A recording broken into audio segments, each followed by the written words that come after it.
शख्सियत में आज हम चर्चा करेंगे भारतीय सिनेमा के महान नायक देव आनंद के बारे में।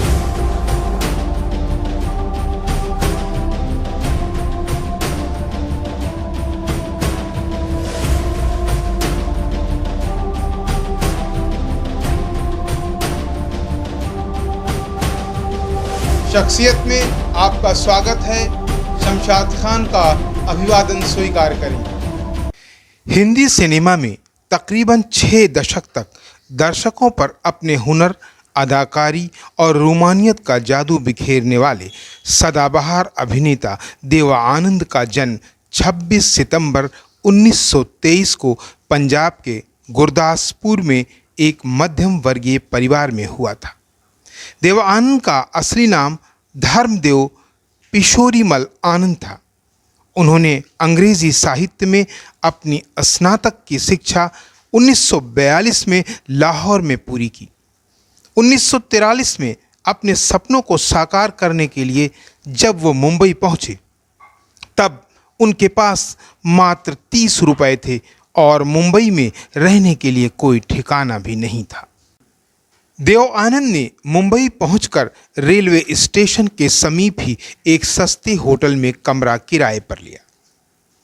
उस कमरे में उनके साथ 3 अन्य लोग भी रहते थे जो उनकी तरह ही फिल्म इंडस्ट्री में अपनी पहचान बनाने के लिए संघर्ष कर रहे थे। देव आनंद को पहला ब्रेक 1946 में प्रभात स्टूडियो की फिल्म हम एक हैं से मिला। हालांकि फिल्म फ्लॉप होने से दर्शकों के बीच वो अपनी पहचान नहीं बना सके। इस फिल्म के निर्माण के दौरान ही प्रभात स्टूडियो में उनकी मुलाकात गुरुदत्त से हुई, जो उस समय फिल्मों में कोरियोग्राफर के रूप में अपनी पहचान बनाना चाह रहे थे। अपने घर व्यवसाय में CCTV लगवाएं, सुरक्षित हो जाएं। हमें smarttrains.in पर विजिट करें। ऐप प्ले स्टोर पर उपलब्ध।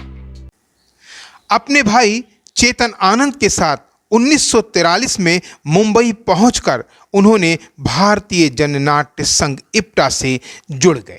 देव आनंद और उनके छोटे भाई विजय को फिल्मों में लाने का श्रेय उनके बड़े भाई चेतन आनंद को जाता है। कुछ समय बाद अशोक कुमार के द्वारा उन्हें एक फिल्म में बड़ा ब्रेक मिला। उन्हें बॉम्बे टॉकीज प्रोडक्शन की फिल्म जिद्दी में मुख्य भूमिका प्राप्त हुई और इस फिल्म में उनकी सह कलाकार थीं कामिनी कौशल। ये फिल्म 1948 में रिलीज हुई और बहुत सफल हुई। 1949 में देव आनंद ने अपनी एक फिल्म कंपनी बनाई जिसका नाम नवकेतन रखा गया। इस तरह अब वो फिल्म निर्माता भी बन गए। देव आनंद ने अपने मित्र गुरुदत्त का डायरेक्टर के रूप में चयन किया और एक फिल्म का निर्माण किया जिसका नाम था बाजी।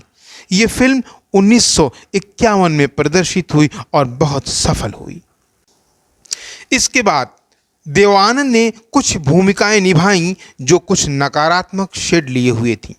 जब राज कपूर की आवारा प्रदर्शित हुई तब देव आनंद की राही और आंधियां भी प्रदर्शित हुई।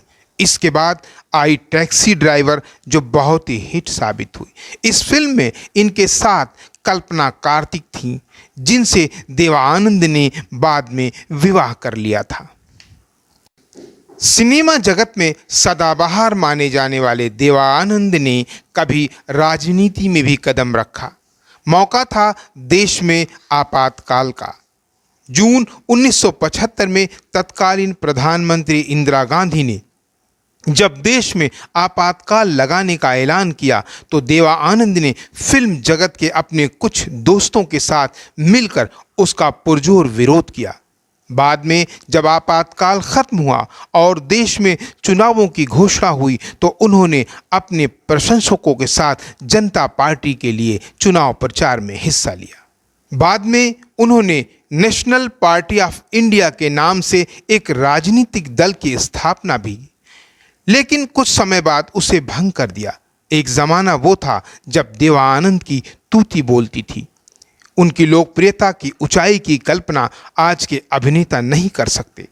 अपने आकर्षण से किंवदंती बन चुके देव आनंद ने दर्शकों के दिलों पर राज किया।